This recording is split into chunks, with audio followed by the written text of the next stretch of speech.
kembalinya Isa ibnu Maryam alaihissalam dan tanda kiamat. Turunnya Isa ibnu Maryam ke bumi dari langit dijelaskan dalam berbagai hadis Nabi Sallallahu Alaihi Wasallam. Nawas ibnu Sam'an meriwayatkan bahwa Nabi Sallallahu Alaihi Wasallam bersabda, Isa ibnu Maryam akan turun di menara putih di sebelah selatan Damaskus sambil meletakkan kedua tangannya di sayap dua malaikat. Ketika ia menundukkan lehernya, butiran keringatnya akan jatuh menetes dari kepalanya. Dan ketika ia mengangkatnya kembali, butiran laksana mutiara akan bertebaran keluar dari kepalanya. Setiap orang kafir yang mencium wangi tubuhnya akan mati, dan tarikan nafasnya akan mencapai jarak sejauh mata memandang.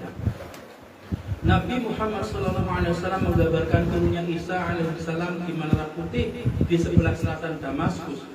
Menara tersebut merupakan bagian dari apa yang kita kenal dengan Masjid Al-Umawi. Dari sana Nabi Isa alaihissalam bersama-sama dengan Al-Mahdi alaihissalam akan memimpin orang-orang beriman untuk menghadapi Dajjal anak sang antikristus. Dalam hadis lain, Nabi SAW bersabda, orang-orang Islam akan berbaris lurus untuk melaksanakan sholat. Isa bin Maryam akan turun dan memimpin sholat. Ketika musuh terkutuk Dajjal melihatnya, ia akan larut seperti garam dalam air. Jika ia membiarkannya, ia akan sepenuhnya larut dan tewas. Tetapi Allah Subhanahu wa Ta'ala akan membunuhnya melalui tangan Isa alaihissalam. Lalu orang-orang akan melihat darah Dajjal di ujung tombaknya. Jabir ibnu Abdullah meriwayatkan bahwa Nabi Muhammad SAW bersabda, Isa alaihissalam akan turun kepada mereka dan memimpin mereka. Dalam Quran, Mahdi akan berkata kepadanya, pimpinlah sholat kami. Dan dia akan menjawab, tidak. Beberapa orang di antara kalian adalah pemimpin bagi yang lainnya.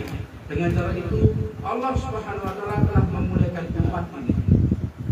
Ibnu Qayyim menjelaskan dalam Manar Al-Munif bahwa pemimpin dalam hadis ini adalah Al-Mahdi alaihissalam yang akan meminta Isa alaihissalam untuk mengimami sholat kaum muslim. Isa akan hidup di dunia bukan sebagai nabi, melainkan sebagai pengikut Muhammad sallallahu alaihi wasallam. Orang-orang Islam akan memandangnya sebagai pemimpin mereka.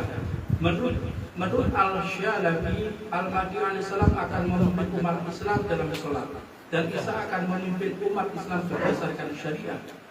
Dalam kitab hadisnya, turunnya Isa ibnu Maryam untuk memerintah berdasarkan syariat Nabi Muhammad SAW. Muslim menekankan bahwa Isa akan memerintah berdasarkan hukum Islam.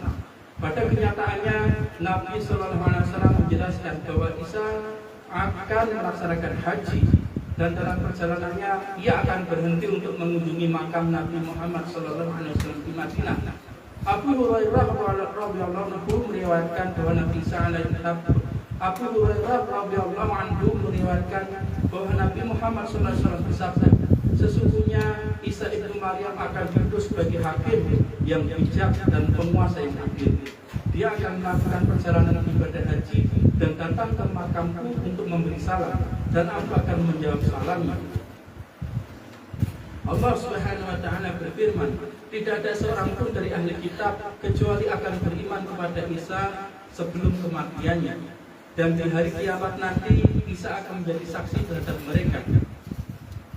Al-Quran 4.2159 dalam kurung. Seperti halnya semua nabi, Isa akan turun dengan membawa pesan berupa keharusan tunduk kepada Allah Subhanahu wa Ta'ala, dan itulah Islam. Ayat tadi menunjukkan bahwa ketika Isa kembali ke dunia, ia secara pribadi akan memperbaiki kekeliruan, penggambaran dan kesalahan penafsiran tentang dirinya. Ia akan menegaskan pesan sebenarnya yang ia bawa ketika ia menjadi nabi, dan bahwa ia tidak pernah mengklaim sebagai anak Tuhan. Lebih jauh lagi, pada kedatangannya yang kedua, ia akan kembali menegaskan prediksinya pada kedatangannya yang pertama tentang kesaksiannya terhadap nabi akhir zaman, yaitu Nabi Muhammad SAW. Pada kedatangannya yang kedua, banyak orang non-Muslim yang akan menerima Isa sebagai hamba Tuhan, seperti yang diyakini oleh seluruh umat Islam. Ibnu Abbas berkata, Ketika Isa turun ke dunia, tidak akan tersisa lagi di muka bumi ini orang yang menyembah Tuhan selain Allah Subhanahu wa Ta'ala, dan semuanya akan percaya kepada Isa dan meyakininya sebagai Ruh Allah Subhanahu wa Ta'ala dan firman-Nya, hamba dan utusannya. Pada hari berbangkit, Isa akan memberikan kesaksian bahwa pada kedatangan yang kedua, para ahli kitab itu benar-benar beriman kepadanya dan kepada Nabi Muhammad SAW. Sebaliknya, Isa juga akan bersaksi memberatkan orang-orang yang menolak ajarannya, yang mengubah ajarannya dengan mengatakan bahwa dirinya adalah anak Tuhan, dan yang tidak mengakui Nabi Muhammad SAW sebagai Nabi terakhir. Isa alaihissalam akan memerintah selama 40 tahun dan bumi akan dipenuhi dengan keadilan dan kebahagiaan. Dalam kitab tafsirnya, Abu Sa'ud mengatakan pada suatu masa ketika tidak akan ada di bumi kecuali umat yang satu, singa, macan, dan serigala akan hidup berdampingan dengan unta, sapi, dan domba selama 40 tahun. Dan setelah itu Isa akan meninggal dunia dan dimakamkan. Abu Hurairah radhiyallahu anhu meriwayatkan bahwa Nabi Muhammad SAW bersabda, Isa akan tinggal di bumi selama 40 tahun dan kemudian meninggal dunia, dan orang-orang Islam akan menyolati jenazahnya. 10 tahun setelah Isa wafat, dunia akan kembali dipenuhi dengan kerusakan sehingga tidak ada lagi orang yang mengucapkan La ilaha illallah, artinya tidak ada lagi penganut tauhid. Ketika ketidakadilan kembali melanda dunia, itulah saat sangat dekatnya kiamat. Allah Subhanahu wa Ta'ala akan mengirimkan hembusan angin sepoi-sepoi yang segar dari semerbak dari surga untuk mengambil jiwa orang-orang beriman. Wa minallahi at-taufiq.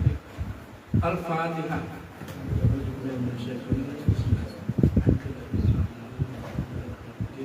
Ya